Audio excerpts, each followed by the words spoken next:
Oh, the best beer in the world is made in America. There's no question about it. There's more creativity and more integrity and more variety in America than the rest of the world combined. My name is Fritz Maytag, and I'm the owner of Anchor Brewing Company. I call myself president and brewmaster, or owner and brewmaster. I used to hang out at the old spaghetti factory. In fact, I went there long before I knew anything about the brewery in the summer of '57. That's when I first met the owner, Fred Koo. I used to hang out there. It was the equivalent of an Englishman's local, the pub that you go to every evening, maybe after dinner and before bed. You go down and have a beer with your friends or two. So I was drinking Anchor's Team, and the owner came up to me and said, if you haven't ever been to the brewery, you should go, because you'd like it, Fritz. And they're closing, they're bankrupt, and they're going to close on Friday this week. You better get down there. I did right away. But he sent me down there, and indeed I just fell in love. I mean, within a few hours I had decided, I learned that it could be purchased, the majority ownership, and I had committed to do that. I bought it for a song. They were in desperate financial trouble. But I fell in love with it, and I bought it, and then quickly realized that what was needed was not so much sales, a little money, but more care in terms of brewing. And so we went into a program where I studied brewing, I studied what we had, I figured out what we needed. So promptly the beer was better, and then gradually it became not only better, but also more traditional. They had begun taking shortcuts, the way so many breweries were doing in those days. And we went back to the most fundamental, traditional type of brewing philosophy. And so we had that combination that I call the microbrewing renaissance, which was a combination of extremely traditional attitude towards materials and process, absolute basic old-fashioned brewing with purity and simplicity, but combined with modern food processing technology and equipment. You know, the 60s weren't caused by the 60s, they were caused by ideas, and some of those were very good ideas that have always been true and always will be true. And among those good ideas are to be open-minded and to value creativity and to try new things and to not be afraid and things like that. My favorite 60s story is that I lived just on the other side of the hate, as we call it, the zone where all of this stuff was wildly happening. And the brewery was on one side and my house was on the other. My family, 2 children and my wife, lived up on the hill just above the hate. And I had to drive through the hate every night. But I used to get hop samples they're green, fluffy, leafy things. And at one point I realized we are desperate for publicity. And there'd be nothing better than getting arrested for having what would look like something green and leafy in my car and turn out to be hops. You know, false arrest, brewer is arrested for hops. In those days, there weren't any little breweries. I mean, nobody had ever heard of a guy owning a brewery, let alone driving home with hops. I put hops on the passenger seat of my car. I had a little Porsche, and I drove home with the hops on the seat for back and forth for at least a week, hoping to get arrested. Well, you couldn't get arrested in the Haight-Ashbury in those days.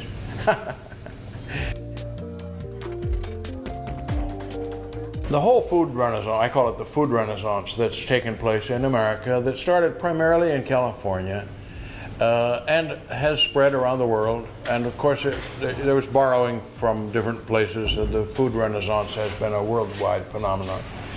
But it certainly has been especially an American phenomenon. I have thought about it a bit, and I think there's several reasons. One, we've had a fantastic economy. So there's been a tremendous ability for what used to be just modestly endowed people to have what they wanted. And so that's had a huge effect. I would also argue that in America, we have not just political freedom and religious freedom and economic freedom. We have what I call cultural freedom. A friend of mine says in Italy they eat Italian food. In America, we eat any kind of food we want. In the 60s and in the early 70s, I never dreamed that there would be any other little breweries like ours. I tried to persuade some of my friends who did own little family breweries in rural places to try to do what we were doing, but I was never successful. Only later, to my amazement, when some of the new little breweries sprang up, did I come to the realization that what we had done was possible for others to do. I thought we had done something so unusual, so difficult, frankly, for us, that the chances of anyone ever copying us were just zero. I certainly was disabused of that promptly. We now have 1,500, they say 1,500 new little breweries. I heard the other day that there are 300 that are coming on stream soon, so we could have 2,000 new little breweries. It's an unbelievable phenomenon. I mean, for me, it's just absolutely mind-boggling.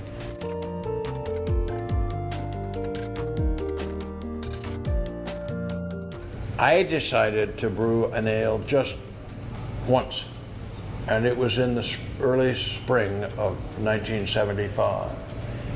And I was at the same time aware that the bicentennial was coming up, 1776. But I'm a guy who I don't like to join the crowd. I like to get out ahead and be a little different. And so I thought, gee, it must be some way we could do a bicentennial early, ahead of the rest of the crowd. I thought, 75. Hardly a man is now alive who remembers that famous day and year and the midnight ride of Paul Reveres. And I thought, that's it. And maybe it was March, and I thought, April 18th. So we brewed the first brew of Liberty Ale on April 18th with the whole concept in mind. And we put on the label, brewed on the 18th of April in 75 or something like that. And I chose the name with great care and knowledge and patriotism, and I'm an exceptionalist. I think the whole American story is just unbelievable. So I thought that would be a fun name. Also, ale being in modern times considered to be a British specialty, I thought we would brew an ale better than anything in Britain, and we'd call it Liberty, and we'd win on all accounts. And so we did that, and the ale was terrible. I just didn't like it at all. I didn't want to sell it. I wanted to dump it. And then we brewed a Christmas ale, which was another tradition that I was very familiar with, that once upon a time beers were brewed for holidays, especially religious festivals. And that was a vital part of medieval life, to brew an ale in the village for the festival or for the wedding or for whatever. So with great delight, we brewed a Christmas ale, again, just a few hundred cases, and we gave it to our friends, and we sold some. And then we brewed Christmas ale every year for years, different every year. We didn't have capacity to brew ale regularly. But in 1983, we had moved into this brewery almost 20 years after I started.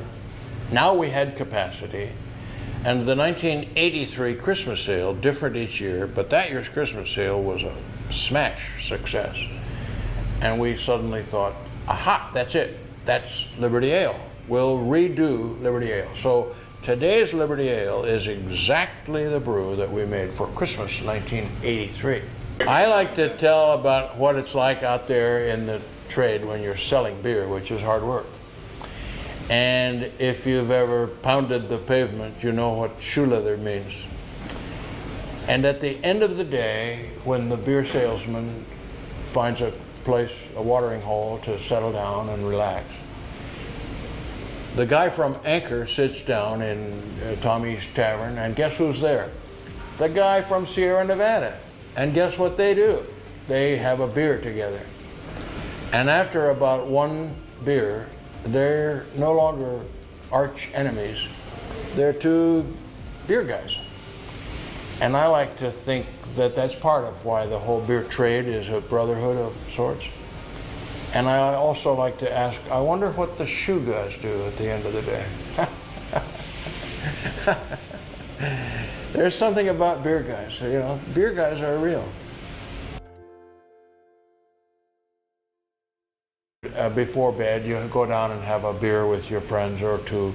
So I was drinking Anchor Steam, and the owner came up to me and said, if you haven't ever been to the brewery, you should go, because you'd like it, Fritz. And they're closing, they're bankrupt, and they're going to close on Friday this week. Brewing Company. I call myself president and brewmaster, or owner and brewmaster. I used to hang out at the old spaghetti factory. In fact, I went there long before I knew anything about the brewery, in the summer of '57. That's when I first met the owner, Fred Koo. I used to hang out there. It was the equivalent of an Englishman's local, the pub that you go to every evening, maybe after dinner, and the best beer in the world is made in America. There's no question about it. There's more creativity and more integrity and more variety in America than the rest of the world combined. My name is Fritz Maytag, and I'm the owner of Anchor Brewing. Better get down there. I did right away. But he sent me down there, and indeed I just fell in love. I mean, within a few hours I had decided, I learned that it could be purchased, the majority ownership, and I had committed to do that. I bought it for a song.